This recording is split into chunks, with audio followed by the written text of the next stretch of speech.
Bonjour à tous et bienvenue, j'espère que vous allez bien. Je souhaite aujourd'hui vous présenter le dernier roman de Laurent Gounel, Intuitio, qui est fortement relié au livre Développer votre intuition, écrit par Alexis Champion, dont je vous invite à découvrir la vidéo en même temps.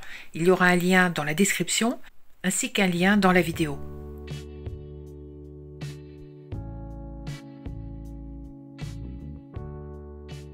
Ce livre Intuitio que je vous présente aujourd'hui est édité par Calman Levy, coûte 21,90 € et fait environ 400 pages. 400 pages qui se lisent très facilement. Je ne vais pas trop vous parler de Laurent Gounel, puisque j'ai déjà parlé de l'auteur dans une autre vidéo que je vous invite d'ailleurs à découvrir, avec le lien ci-dessus. Mais en quelques mots, c'est un auteur qui est né en 1966, qui a toujours été attiré par les relations humaines et qui voulait être psychothérapeute depuis son jeune âge.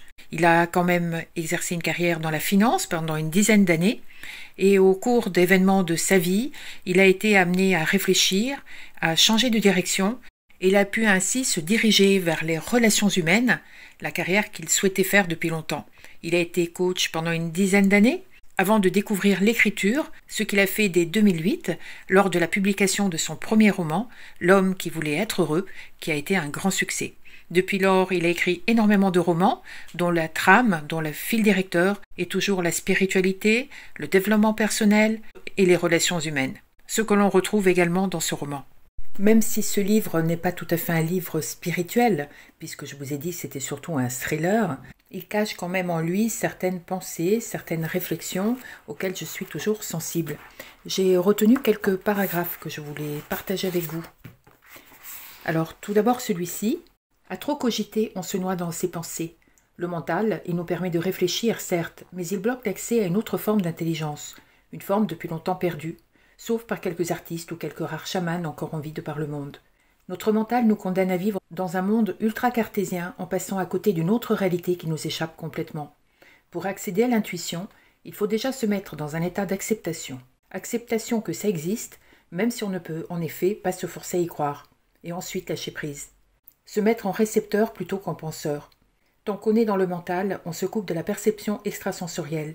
La cogitation parasite l'intuition.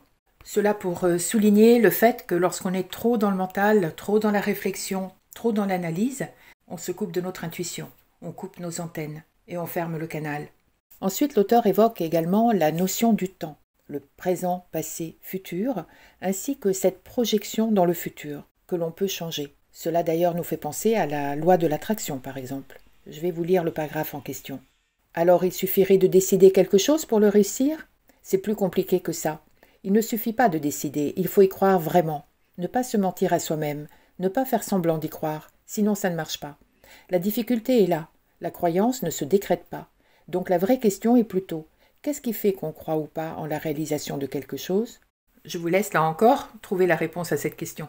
Si je vous parlais tout à l'heure de cette loi de l'attraction dans laquelle on peut figer quelque chose que l'on souhaite vraiment, c'est parce qu'il a été démontré qu'à partir du moment où l'on observe ce qui se passe dans l'infiniment petit, la réalité observée se fige telle que nous est apparue à cet instant, comme si ce monde ne se stabilisait et ne devenait réel qu'à partir du moment où une conscience se pose dessus. Ce qui est très très intéressant. Dans ce roman, qui est dédié à Alexis Champion, Laurent Gounel fait faire aux héros de son histoire des exercices, les exercices qu'Alexis Champion fait dans son école. Ceux-ci sont par exemple ici reportés dans l'histoire et analysés, ce qui vous donne un aperçu de ce que l'on peut faire en remote viewing. Si vous voulez en savoir plus là-dessus, je vous invite à regarder la très courte vidéo que j'ai faite sur le livre d'Alexis Champion ou bien à aller voir directement sur le site de son école. J'espère vous avoir donné envie de découvrir ce livre qui plaira à mon avis aux personnes qui aiment tout ce qui est polar, thriller, tout ce qui est action qui se passe aux États-Unis, ainsi que les livres de réflexion, puisque vous aurez également matière à réfléchir sur des thèmes chers à l'auteur. Vous pouvez vous inscrire sur mon compte, sur le compte Instagram ou Facebook. Quant à moi, je vous donne rendez-vous très vite. À bientôt!